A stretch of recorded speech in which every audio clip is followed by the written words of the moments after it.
ያለ በሬ ስጋን የመገበው ያለ ዝናብ ሸለቆን የሞላው ያለ አባት ከሴት የተገኘው ያለ ዘመድ ማክበር አይቸግረው።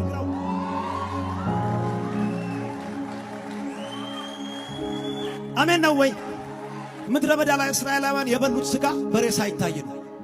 ኢየሱስ የተወለደው ያለ አባት ነው። ታዲያ አንተን ያለ ዘመድ ማክበር ይቸግረዋል?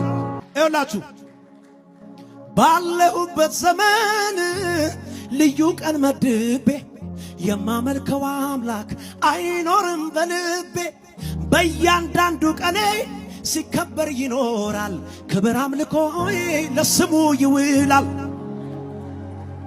ስሙኝ፣ ዛሬ እንትና ነው ነገ ደሞ እንትና እያልኩ የማከብረው አምላክ የለምና ከሰኞ እስከ ሰኞ ንጉሥ ነው በቤቴ።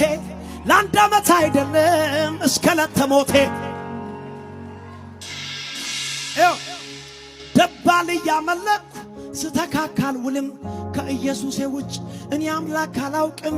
ከሞተልኝ ውጪ ክብር የሚቀርብለት በአንድ ቃል ልግለጠው ሌላ ሁሉ ጣዖት። ሐዋርያት ሥራ ምዕራፍ 12 ምን እንደሚል ታውቃለህ? ይኸውልህ ነገ እንዲገደል ትእዛዝ የወጣበት ዛሬ ልብስ አውልቆ የመተኛት ጉልበት እግዚአብሔር ካረዳ ከየትም አይመጣም። ሕልሙ ሳይፈጸም ሕልም ያለው አይሞትም። ይኸውልህ ያዕቆብን ሲገድል አይሁድ ደስ ሲለው ጨምሮ ሊገድል ጴጥሮስን ያዘው። ይጸለይ ነበረ በነ ማርቆስ ቤት ጴጥሮስ እንዲፈታ ነፃ እንዲለቁት። ጠርቶት ከሰፈሩ ከአሳ አጥማጅነት አሳልፎ አይሰጥም ለተደገሰ ሞት። የታምራት አምላክ ታምራትን ሠራ። ሕልም መስሎት ወጣ ከመላኩ ጋር። አረ ኢየሱስ ጌታ ነው።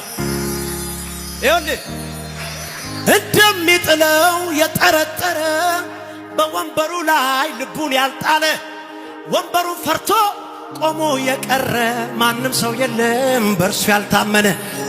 በግዑዝ ላይ ተማምኖ ሰው ካልወደቀበት አይገርምም።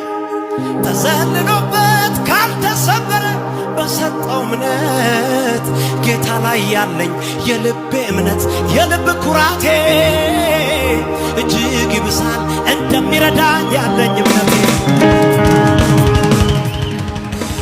ይኸውልህ ፀሐይ በስተምዕራብ ዛሬ ገባች ቢባል ነገ እንዳትቀር ብሎ ማንስ ሰው ይሰጋል?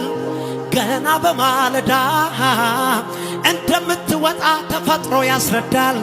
ሰው እንኳን በፀሐይን ያህል ይታመናል። ታዲያ የተፈጥሮ አዛዥ ሁሉን ቻይ በሆነው አምላክ መታመኔ የምን ሞኝነት ነው? ቢሰጠኝ ባይሰጠኝ እርሱማ ልክ ነው። ከፀሐይዋ በላይ እግዚአብሔር ታማኝ ነው።